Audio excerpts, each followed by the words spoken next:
Hello to all you star-seeking friends out there. This is Terry with your Mars, Venus, conjunct Pluto on March 3rd of 2022. And this is just another really intense transit that is going to rock our worlds. And if you've been watching me for a while, I'm sure you've heard all about Venus and Mars coming together. They've been together since February. They're going to stay together until April. And this is the longest Venus and Mars conjunction that we've had in over 100 years. And that is important. That really means something's going on. And Venus, of course, has just risen as morning star, where she is in all of her divine feminine glory as a powerful goddess warrior. And Mars is exalted in Capricorn, which means he's right at home in his full glorious warrior power. And when these two come together in such a powerful way, it can be an indicator of war, which we are seeing now. And now Venus and Mars conjoined together is going to meet up with Pluto at that 28 degrees of Capricorn. And Pluto rules over our fears, our unconscious, the underworld, our subconscious, collective conscious. And many people will say that we are all creating this from our, Jedi mind powers, that something's going on. We're also negative and fear-based ever since COVID started, and that fear can breed negative situations. And so we're sort of seeing this culmination of all this fear coming to the surface now as Mars and Venus conjunct Pluto. And of course, Pluto also rules over plutonium, which rules nuclear energy. And I think our greatest fear in this moment is that Russia is going to do something with nuclear energy with this war.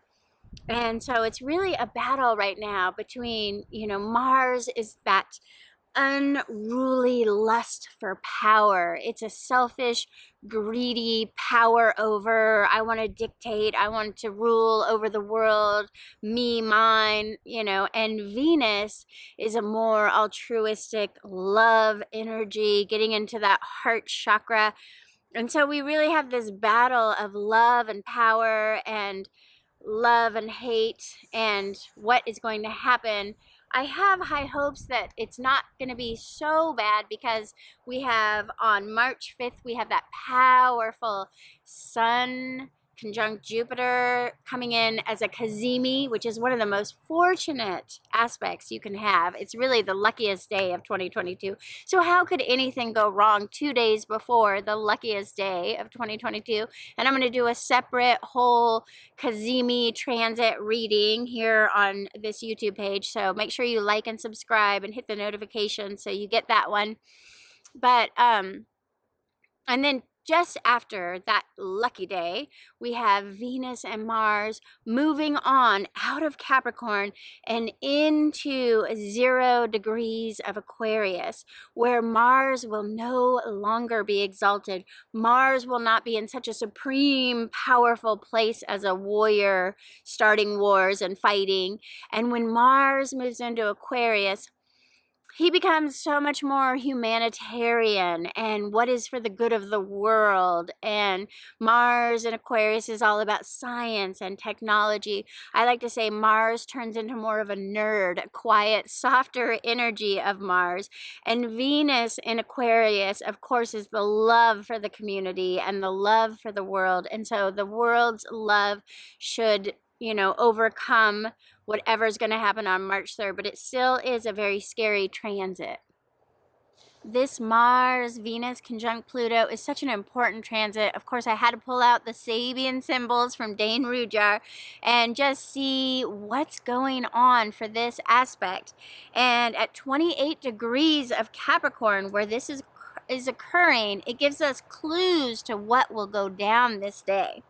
And the Sabian symbol is a large aviary. birds symbolize a spiritual force coming in, and a large aviary shows us the forces or desires contained within a mind as they open to the light of a soul. And when I think of an aviary, I kind of imagine the dove of peace flying. For some reason, I just hope that we can find peace. I hope that love prevails on this day and that peace overrides, and birds are always that symbol of peace, the bird flying with the olive branch. And a large aviary can also symbolize our own communities, since birds interact to form social groups and social bonds, and they bring joy and harmony to our collective consciousness. There is a higher power. Whoa, cue the wind right as I say higher power. That's funny. There is a higher power coming through now, and the Sabian symbol's key word is clairaudience. And being able to hear and be responsive to the voices and the messages that are coming for you. And this is a really windy day in Bend, and it's funny because I always imagine with clairaudience that it's like listening to the gentle whispers in the wind and looking for the signs in your own life and in the world in a greater aspect, and being able to hear and be responsive to the many inner voices that are calling to you and the voices of the higher beings that guide us all right now. And there's a kind of collective channeling that could be going on this March 3rd day. And just be aware of any spiritual messages or downloads you get coming in. You know, everyone is always saying we were all meant to be here in this time. And we're all light workers and healers and here to witness what is occurring. We're in the most incredible transformative times.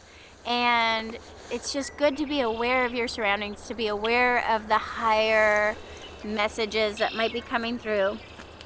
Because all around us there are these little clues and indicators, and they arise as intuition, guiding us on where to go next. As we need to train ourselves to listen for the higher wisdom coming through. And maybe this would be a good day to go out into nature and just listen to the birds. The birds at my house and in Bend, Oregon have just been coming through so beautifully lately, and just trying to tap into the wisdom of the birds of the aviary, as that is the Sabian symbol for this day. So that's basically how Mars and Venus conjuncting Pluto is going to affect our world. But how is it going to affect you personally?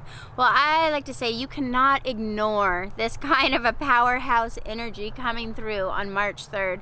And so it's best if you just have positive outlets for the energy.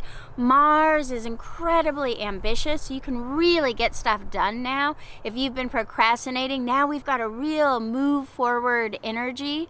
And Mars likes to move. So with all this Mars intense energy, you can have a little bit of crankiness towards your loved ones, a little bit of energetic outbursts. And if you find just so much energy pent up that you're going to blow up at somebody, go for a walk, go for a run. Exercise is the best way to get that Mars energy out. Mars rules over athletics and athletes, and it's too bad we don't have the Olympics this week, because it's a real competitive nature and Mars loves to perform athletically. So just get out, go do some kickboxing, some rock climbing, and be athletic with this energy.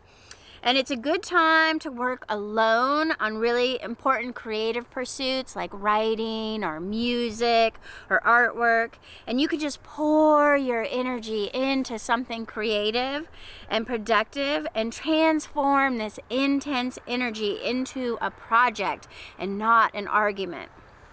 And Venus is just craving more of that transcendental love from our partners, and It's like that song by Death Cab for Cutie. I need you so much closer.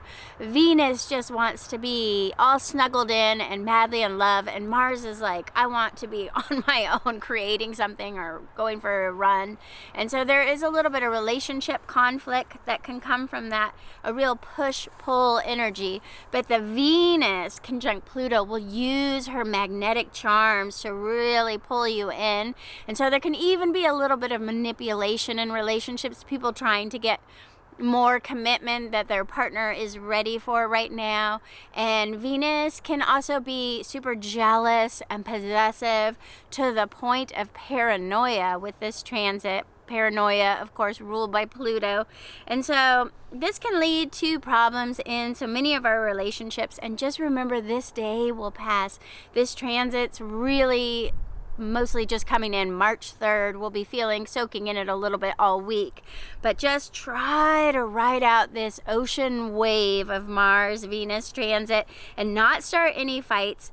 And know that that energy will be really potent and it may affect our relationships, but take a deep breath and you will get through it. We'll all get through it. And that is all for your Mars-Venus conjunct Pluto. Be sure to like and subscribe for more of these mini transits to see how the energy is coming in. We're going to be going into all of those eclipses starting in April, and I'll be just posting little posts for all of the transits as they come along. I'll be with you every step of the way. Thank you so much for watching, and stay tuned for the next one.